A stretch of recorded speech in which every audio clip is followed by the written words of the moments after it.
Tinubu àti Peter Obi yóò pàdé ìjà l'Abuja ní ọ̀la òde yìí ọjọ́ àbámẹ́ta sátidé ọjọ́ 21 oṣù kejì ọdún 2026 yìí ààrẹ Bọ́lá Ahmed Tinubu àti Peter Obi yóò pàdé nílùú Àbújá níbi táwọn èèyàn wọn yóò ti kọjú ìjà tààrà síra wọn, ìjà tí ò ní jẹ́ ìjà kékeré, ìjà òṣèlú tí yóò fi àpẹẹrẹ ibi tí agbára òṣèlú àsìkò yìí wà ní Nàìjíríà hàn, tí yóò sì jẹ́ ká mọ ọ̀gá gidi láàrin Tinubu àti Peter Obi níta gbangba òde. Níbi ìbò àwọn ìjọba ìbílẹ̀ tó fẹ́ wáyé ní sátidé yìí náà ni. Níbẹ̀ ni Tinubu láti Èkó, Peter Obi láti Anambra yóò ti fira wọn hàn bí alágbára. Àìlèjà níjẹ́ ìta bàbá mi ò débí yìí, ọdún ojúde ilé bàbá ẹni kì í kúkú gbèjà ẹni. Béèyàn kan bá sì ń gbẹ́dò tó tún tutọ́ sọ́wọ́, àgbàlagbà ọ̀lẹ ni o. Lóòótọ́ Alhaji Atiku Abubakar náà wà lẹ́gbẹ̀ẹ́ kan tó ń dún fínfín o, àmọ́ ìjà náà láàrin Tinubu pẹ̀lú Obi ni. Ohun tó sì fà á ni pé nígbà tí wọ́n dìbò ààrẹ ní 2023, ànàjátí ni Peter Obi na Tinubu pẹ̀lú Atiku náà ní Abuja àti gbogbo agbègbè ẹ̀. Torí nígbà tí Obi ní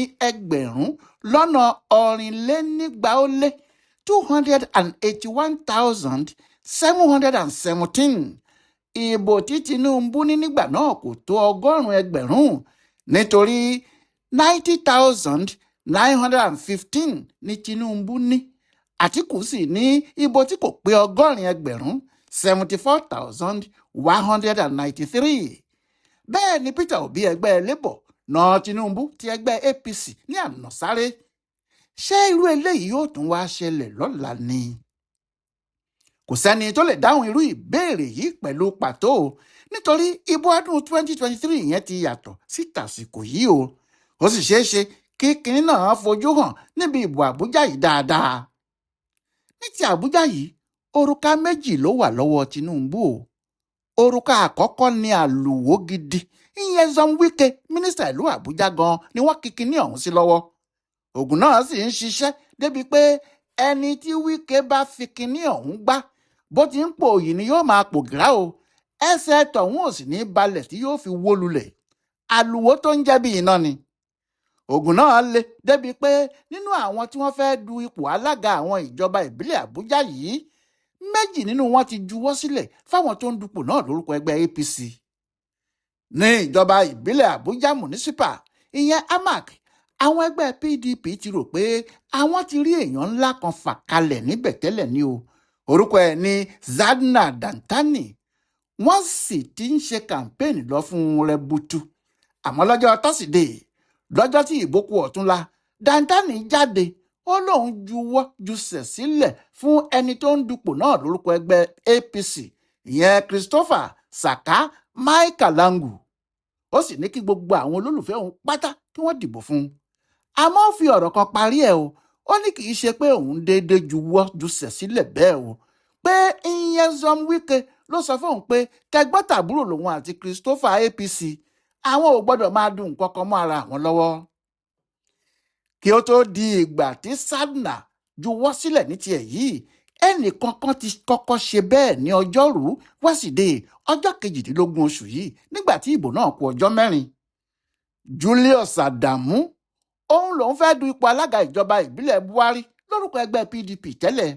Àfi bóun náà ṣe jáde lọ́jọ́ yìí tó ní òun ò ṣe mọ́ o, pé kàkà kí òun ṣe bùrọ́dà òun Joshua Ishaku Musa ní gbogbo àwọn yóò padà dìbò náà fún, nítorí Nyesom Wike ti ṣàlàyé pé ọmọ bàbá kan náà làwọn, kí lọmọ bàbá kan náà yóò sì máa bá ara wọn jà nítorí búrẹ́dì sí. Àṣà àti kọ́ pé ọmọ èèyàn kò gbọ́dọ̀ wà láyé nítorí búrẹ́dì nìkan. Julius ní ọkàn òun balẹ̀ nígbà tó jẹ́ Wike ló sọ bẹ́ẹ̀, tóun sì mọ̀ pé tó bá jẹ́ ti ọ̀rọ̀ ìlú Àbújá yìí ni, Wike lè sọ omi di ọtí wáìnì nítorí kò sí ohun tí ò lè ṣe. Nítorí ẹ̀ lòun sì ṣe gbà fún bẹ́ẹ̀ tí òun ní kí gbogbo àwọn pawọ́pọ̀ gbé Joshua, ọmọ ẹgbẹ́ òṣèlú APC, wọlé lẹ́ẹ̀kan. Bẹ́ẹ̀ ló ṣe pé nínú ìjọba ìbílẹ̀ 6 tó wà ní Àbújá, ìyẹn Abaji, Abuja Municipal, Buhari, Gwagwalada, Kuje àti Kwali méjì nínú wọn ti wà lọ́wọ́ àwọn APC báyìí. Kò sì sẹ́ni tó lè sọ ohun tí yóò ṣẹlẹ̀ sí àwọn ìjọba ìbílẹ̀ tó kù kílẹ̀ sátidé tó mọ́. Ìdí ni pé Wike fúnra ẹ̀ ti sọ̀rọ̀ o, ní gbangba ló sì ti sọ, kò sọ ní kọ̀rọ̀. Ó ní ẹnikẹ́ni tí yóò bá ti ṣe àtìlẹ́yìn tàbí tí yóò bá ti jẹ́ ọmọlẹ́yìn Tinubu nìkan lòun yóò ràn lọ́wọ́ láti wọlé ìbò tí yóò sì borí àwọn tó kù pátápátá. Alẹ́ sátidé ọjọ́ àbámẹ́ta tó kọjá ni aṣòfin kan Sandy Ọ̀nà ń ṣe ọjọ́ bíi 60 ọdún ẹ̀. Wike náà sì wà níbẹ̀. Nígbà tí ayẹyẹ náà sì débì kan ni wọ́n bá ní kí Wike wá sọ̀rọ̀. Sí Àbújá láyẹyẹ náà ti ń wáyé. Ló bá ní òun ti ń sọ tẹ́lẹ̀, ó sì tún fẹ́ sọ kí gbogbo èèyàn gbọ́ pé ìbò àwọn ń bọ̀ ní Àbújá lọ́jọ́ àbámẹ́ta tó ń bọ̀, ìyẹn ọjọ́ 21 oṣù. Àwọn máa yan àwọn alága àtàwọn kánsílọ̀ sáwọn ìjọba ìbílẹ̀ àwọn. Àmọ́ kí òun sọ lójú gbogbo èèyàn báyìí o pé ẹni tó bá fẹ́ dúró ti Tinubu nìkan lòun máa tì lẹ́yìn o. Òun ò ní ṣe àtìlẹ́yìn fún ẹni tí ò bá ní dúró ti Tinubu. Ọkùnrin náà sọ báyìí pé bí ẹ ṣe ń wò mí yìí, ẹni tó bá fẹ́ dúró ti Tinubu nìkan lèmi máa ràn lọ́wọ́ lásìkò ìdìbò yìí o, nítorí ó máa jẹ́ pé ibì kan náà lájọ ń roko sí nìyẹn. Ọ̀rọ̀ ẹgbẹ́ òṣèlú kọ́ leléyìí rárá o, ọ̀rọ̀ ti Tinubu ni. Bẹ́ẹ̀ ni mo fẹ́ sọ fún yín pé ojúṣe mi ni láti rí i pé gbogbo ẹni tí ò bá dúró ti Tinubu, gbogbo ọ̀nà pátápátá tí mo bá mọ̀ ni mo máa fi gbà láti dí i lọ́wọ́ tí mo máa rí i pé kò wọlé rárá. Bẹ́ẹ̀ ni mi ò jẹ́ ẹnìkankan lálàyé lórí pé Tinubu ni mò ń ṣiṣẹ́ fún o. Bí Wike ti wí nìyẹn. Wike òrùka àlùwò tí Tinubu yóò lò fún Obi àtàwọn Àtíkù lọ́jọ́ ìdìbò Àbújá. Òrùka kejì ọwọ́ Tinubu báyìí ni ti Jọ Àṣàmúpìtàn, ìyẹn alága àjọ tó ń ṣètò ìdìbò yìí. Ṣé eléyìí ni ìbò àkọ́kọ́ tí òun yóò ṣètò ẹ̀ láti ìgbà tó ti gbàjọba bí alága INEC? Ó sì ti sọ pé ẹlúlú lòun o, bí òun ò bá lè dùnbẹ̀ tápá ti tan òun lòun yóò rùn sí i. Ohun tó ń sọ pé òun kọ́kọ́ fẹ́ dojú ìjà kọ ni fífi owó ra ìbò lọ́jọ́ ìdìbò. Ó ní bẹ́ẹ̀ èèyàn kan bá dán wò tí àwọn bá gbá a mú lójú ẹsẹ̀ náà ni wọn yóò ti ṣèdájọ́ ẹ̀, yóò sì ti wà lẹ́wọ̀n kó tó mọ̀ pé òun jẹ̀bi. Ó ní bó ṣe àwọn òṣìṣẹ́ elétò ìdìbò yìí náà ni wọ́n gbá mú tí wọ́n fẹ́ dalẹ̀, tí wọ́n fẹ́ gbẹ̀yìn bẹbọ jẹ́, tí wọ́n ń gbowó lọ́wọ́ àwọn tó fẹ́ fi gbogbo ọ̀nà wọlé ìbò. Ṣíkún báyìí tí àwọn bá mú un nígbà tí yóò bá fi jáde, ẹ̀wọ̀n ni yóò jáde sí. Níbẹ̀ náà ni yóò sì ti padà jáde lẹ́yìn tó bá ṣe àkókò ẹ̀ pé. Ó ní ohun tí INEC fẹ́ fi ìbò Àbújá yìí ṣe ní láti fi hàn gbogbo ayé pé Nàìjíríà náà lè ṣètò ìdìbò tí yóò tẹ́ ayé lọ́rùn, tí àwọn ọmọ Nàìjíríà fúnra wọn pàápàá yóò sì lè fọkàn balẹ̀ pé ìbò tí àwọn yóò dì ní ìpínlẹ̀ Ọ̀ṣun àti ìpínlẹ̀ Èkìtì lọ́dún tá a wà yìí dáadáa nìkan ni yóò ti bẹ̀ jáde. Ohun tí eléyìí fi dáa fáwọn Tinubu nínú ìbò Àbújá yìí ni pé bí àwọn alátakò kò bá fi owó ra ìbò, ẹni tó bá wọlé yóò hàn gedegbe fún gbogbo ayé rí. Gbogbo eléyìí yóò sì gbé Tinubu sókè ju àwọn alátakò ẹ̀ lọ torí àwọn ni wọ́n ń ṣèjọba. Ṣùgbọ́n ọ̀rọ̀ náà yóò tiẹ̀ le nítorí àwọn ọlọ́pàá dìgbòlùjà náà ní òrùka ànàsáré tiwọn lọ́wọ́ o. Bí a ti ń wí yìí, wọ́n ti lu gbogbo Àbújá pa. Bó o yí sọ́tún, àwọn ni, bó o yí sósì, àwọn ni. Wọ́n sì sọ pé àwọn ò ní fààyè gba ẹnikẹ́ni láti máa rìn gbèrègbèrè kiri. Ohun tí eléyìí yóò ṣe ṣiṣẹ́ fáwọn APC ni pé pẹ̀lú gbogbo agbádá ìjà tí Wike gbé wọ̀ yìí, ọ̀nà kan ṣoṣo tí àwọn alátakò ẹ̀ fi lè mú ni kí wọ́n dá wàhálà sílẹ̀ níbì kan. Àmọ́ nígbà tí àwọn agbófinró gbogbo yìí bá dúró, yóò ṣòro fún ẹnikẹ́ni láti jí àpótí ìdìbò gbé tàbí láti da ìbò rú níbì kan.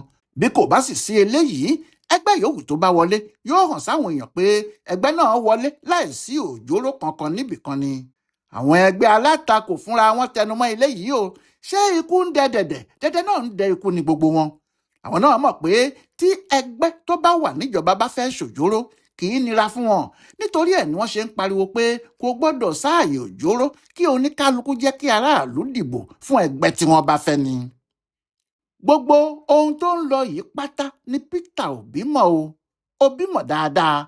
Ó sì ti sọ tẹ́lẹ̀ pé ìbò Àbújá yìí ni yóò fi hàn bí agbára àwọn bá ti tó níbẹ̀, àti pé kí àwọn èèyàn jáde, kí wọ́n jáde kí wọ́n wá dìbò fóun Obi, nítorí ohun tó lè jẹ́ kí àwọn lè débi tí àwọn fẹ́ lọ ní 2027 nìyẹn. Ìyẹn ló ṣe jẹ́ pé ní Ọjọ́bọ̀, Àlàmísì, Tọ́sídẹ̀ẹ́ yìí, Obi mú Àtíkù lẹ́yìn. wọ́n sì yọ kiri agbègbè gbogbo ní Àbújá. Gbogbo ìjọba ìbílẹ̀ ni wọ́n lọ tí wọ́n sì ń ṣàlàyé fún àwọn èèyàn tí wọ́n ń bá níbẹ̀ ìdí tí wọn ò ṣe gbọ́dọ̀ dìbò fún APC tàbí PDP tó jẹ́ ADC nìkan lẹ́gbẹ́ wọn. Ó náà ní kí wọ́n sì dìbò wọn fún. Ohun tó sì jẹ́ ìyàlẹ́nu ni pé ní gbogbo ibi tí àwọn òbí bá ń lọ yìí, gbogbo ibẹ̀ lèrò ń pélé wọn lórí o. Àwọn èrò púpọ̀ gan-an ní pàápàá tó sì dàbí pé wọ́n ń fẹ́ rí òbí fúnra ẹ̀ lóòótọ́ ni. Èyí làwọn kan ṣe ń sọ pé ìbò náà yóò le gan nítorí àwọn kan nígbàgbọ́ pé àwọn àjòjì tí kì í ṣe ará ilẹ̀ Haúsá ni wọ́n pọ̀ jùlọ ní Àbújá. Àwọn yìí pàápàá àwọn tí wọ́n wá láti ilẹ̀ Ìgbò nínú wọn, ó lè jẹ́ òbí ni wọn yóò dìbò wọn fún lóòótọ́ nítorí bí wọ́n ṣe fún un ní 2023 nìyẹn tó fi wín ní Tinubu.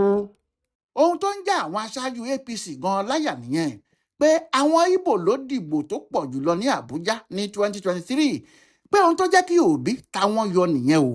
Nígbà tí Àtíkù tiẹ̀ tún wá jáde tó jẹ́ ẹgbẹ́ kan náà ni òun àti òbí wà báyìí, ọ̀rọ̀ náà ti fa ẹ̀jẹ̀ rúru fún ọ̀pọ̀ àwọn aṣáájú wọn yìí. Wọ́n sá ń pariwo pé ẹ múra sí Peter Obi o, ẹ mójútó Peter Obi o, ẹ má jẹ́ kí Peter Obi lọ o. Ariwo tí wọ́n ń pa kiri nìyẹn. Àmọ́ àwọn tí wọ́n mọ̀ dí òṣèlú gan ni pé kò sí gìrì, pé lára ohun tí Tinubu ṣe tọ́jú Wike pamọ́ bí òrùka àlùwò nìyẹn. Wọ́n ní òun ni yóò kojú gbogbo àwọn alájà àgbélà ọmọ Obi, yóò sì yanjú wọn lọ́wọ́ kan ni. Wike ti fún gbogbo àwọn ará Àbújá lọ́ludé lónìí, ọjọ́ Ẹtì Friday 20 oṣù kejì 2026. Ó ní lórúkọ Tinubu lòun fi ṣe bẹ́ẹ̀ fún wọn pé kí wọ́n gbádùn, kí wọ́n sì jẹun yó, kí wọ́n wá gbáradì fún ìbò ọ̀la. A ṣe pé ọjọ́ náà ti pé wàyí o, lọ́jọ́ tí àwọn ọmọ Peter Obi àti àwọn ọmọ Tinubu yóò kojú ara wọn. Àbújá lójú ìjà, ẹni bá fẹ́ wòran kó má ṣàfihàn. Ọláyíwọlá alága ló ń ṣe àyẹ̀wò ìbò tí wọn yóò dì ní ìlú Àbújá ní ọ̀la òde yìí wò fún ibùdó àgbáyé fún àṣà àti ìṣe Yorùbá World Center nínú ọgbà Yunifásitì Ìbàdàn. A kú afẹ́rẹ́ òní o.